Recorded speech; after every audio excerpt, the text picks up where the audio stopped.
Hey everybody, it's me. I was just throwing out another message today, or not throw out any message because every message is going to be very special and kind of tailor made.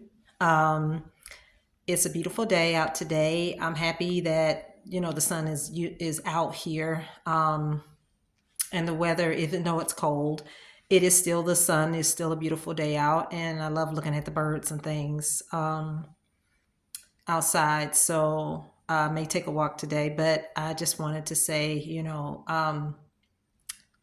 I'm just excited for the rest of the new year. Things are changing, and I just wanted to share what I've kind of uh, felt intuitively I needed to share. And one of them is regarding uh, energy harvesting, and the other one would be what's the word, about the trafficking aspect, and being careful with a lot of the scamming that's going on, taking dirty offers. I learned that recently, over the past year, and fighting spiritual warfare. Oh yes, overcoming witchcraft, overcoming spiritual warfare, or healing from witchcraft and spell work and sorcery. I call it witchcraft sorcery. I don't really call it magic because magic's supposed to be a positive thing. Olivia Newton-John wouldn't have made that music magic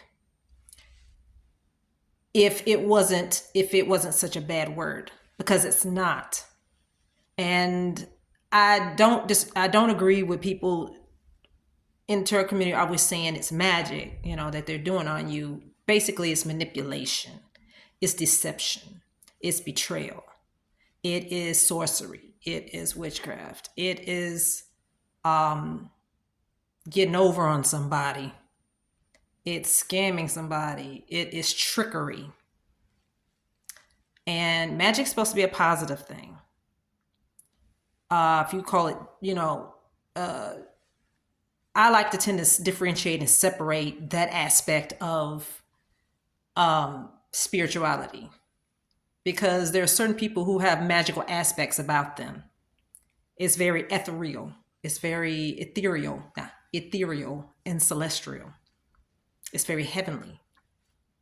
But when we talk about sorcery and witchcraft and black magic and all of that, and voodoo and hoodoo, I always think about like dark arts, dark magic. Now we do have aspect of that dark. From what I understand from people in the spiritual community, talk about witchcraft. Well, I'm coming from a biblical standpoint, which is witchcraft, sorcery, things of that nature, divination and things of that nature. When it comes to dark magic, dark arts, black magic, witchcraft, black magic or dark magic or dark sorcery, energy manipulation, which my ex-husband dealt in that.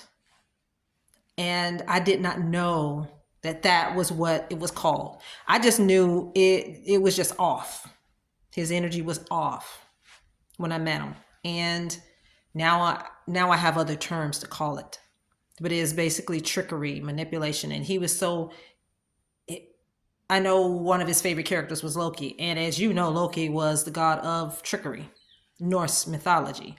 And so I was like, oh shit. So if you get anybody that likes people like that, you got to be careful.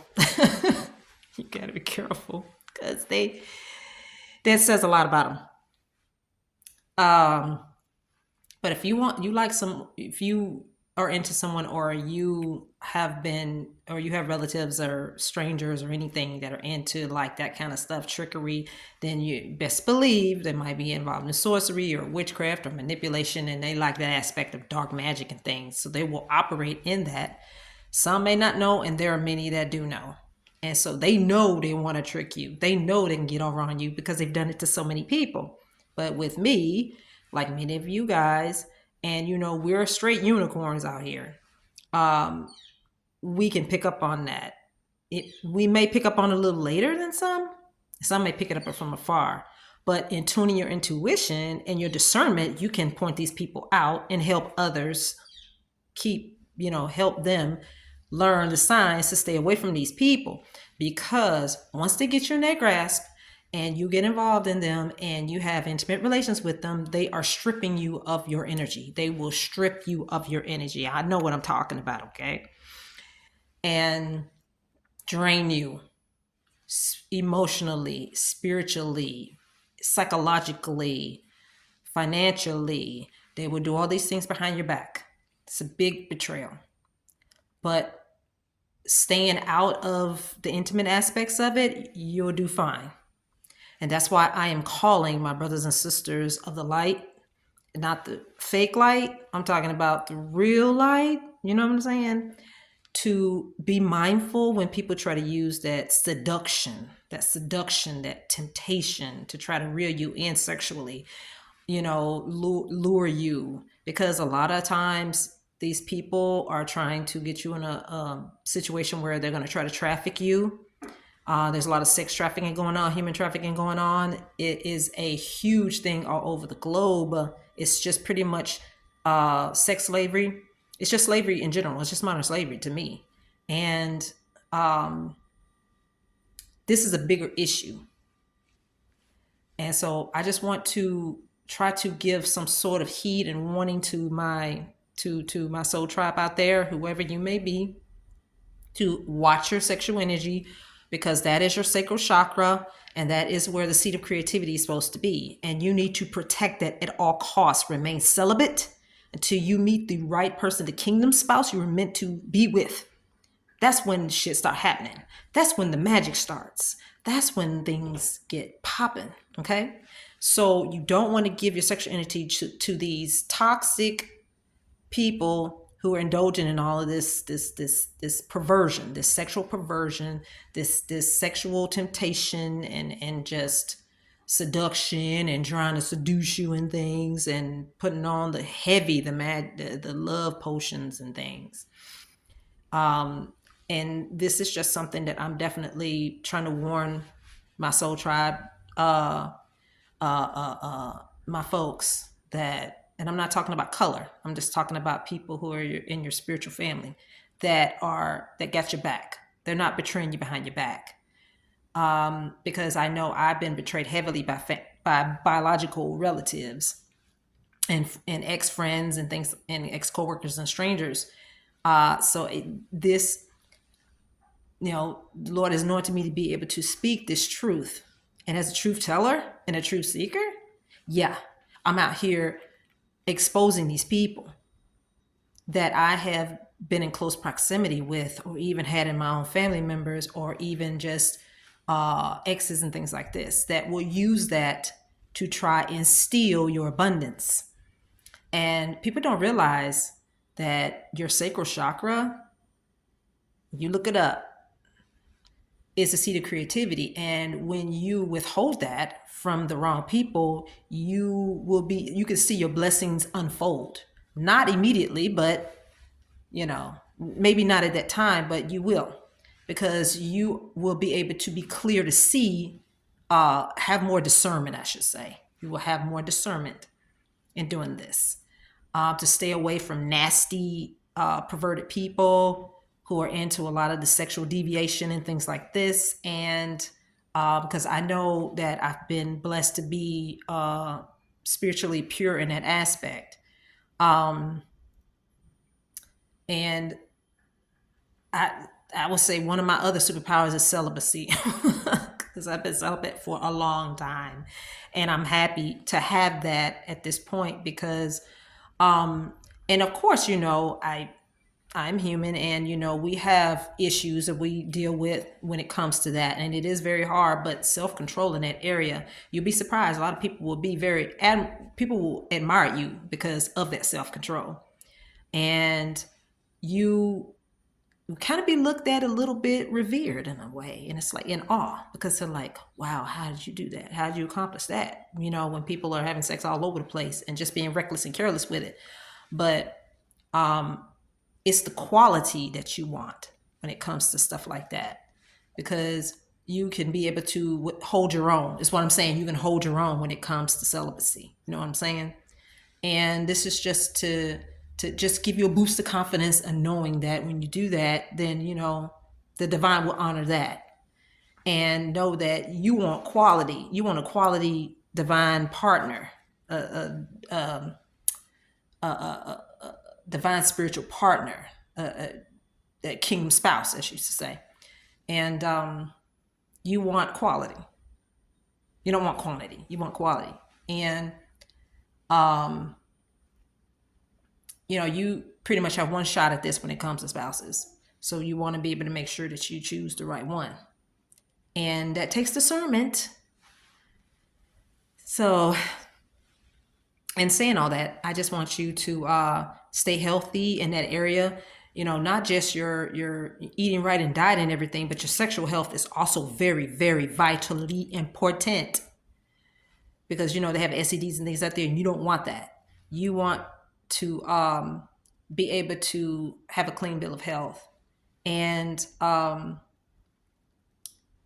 you don't want to judge people based off of, getting STDs and things like this, because there might be some people who did not honestly not know they had it because someone else told them that, that they didn't have it and they did, and they passed it on to someone else intentionally. And so some people just don't know. But for a lot of toxic people out there that I have been hearing about and had dealt with, they were intentionally trying to infect you, whether it be ex-wife, ex-husband, or whatever, and they were fooling around with third parties and things like this. And I was victim to that. But, the Most High blessed me to have a clean bill of health, and that I don't have to worry about that. Because either way, I'm still a healer, and that gets healed. And with an adequate amount of rest, and just focusing on loving myself and taking care of myself, the whatever has transpired, whatever symptoms and things have just cleared up. Because you as a healer, you are a generator. You generate healing energy. You embody healing. You embody, that energy that Christ had. You embody what the divine has put in you, and you generate this healing light that is infectious. And it is, you just can't heal. You can't heal everybody, because you don't want their nasty, dark energy that they are dabbling in all this witchcraft to try to hurt you, and you get around them. That will muddy the water, so to speak. And you want to be around people who have that same healing light to match with yours and be compatible, complement you, be compatible. And you want to stay with people with that dark energy that's dabbling in all this voodoo and hoodoo and dark magic and black magic and witchcraft and sorcery and energy manipulation. All these demonic attachments, satanic attachments, Luciferian attachments, and things of that nature. You don't need that, because you are absorbing that, and that will drain you, and that will cause you to be like them in a way, and you don't want to. So you've got to kind of stay away from that. It's kind of like Superman, when he gets near the sun, he regenerates, and the sun helps us regenerate, and other healers help us regenerate. But not all healers are compatible with other healers. You be around people who reciprocate what you are giving out to. And the divine will let you know which ones, the right healers and the right people that you should be compatible with. You would just get a sense of it. And at this stage in my life, I kind of recognize that. And you detach immediately from these dark entity people until they decide they want to get healed and everything. But it might not even be you that's going to be healing them. Because if you deal with a lot of dark witches and warlocks, you definitely don't want to be near those people. And with all of these people who are operating these dark energies, they come around you with these dirty offers, and then they don't want, they get upset because they want to control you or possess you, and you don't want to be around that. You tell them, I'm not interested or anything like that, and just keep it pushing. And you just ask your ancestors and your spirit guides, your angelic team, to keep you protected from these demonic people, these nutty people, because they will wreak havoc in your life. I'm proof of that, relative or not. And that's pretty much all I want to say. And be careful of the energy harvesting, because they're trying to traffic children, teenagers and children, and it's a mess right now with that. And my heart goes out to a lot of these children and things like that, or even young teenagers, even the 18, 19, 20-year-olds who are getting caught up in this. They're being harvested for this spiritual energy that they have, especially if they are supposed to be healers or supposed to be world changers, things of that nature. And we have to kind of collectively pray for these individuals, these children, and fight and speak up for them, because they're being targeted, because a lot of the adults are trying to steal these children and doing this. Young adults and stuff are doing this. And pretty much anyone that has a pure conscience, a pure energy base, and trying to steal that from them, even as adults, even like myself, they're trying to find someone to try to harvest off of this. And it's through the sacral chakra, through the intimacy, the sexual part of it.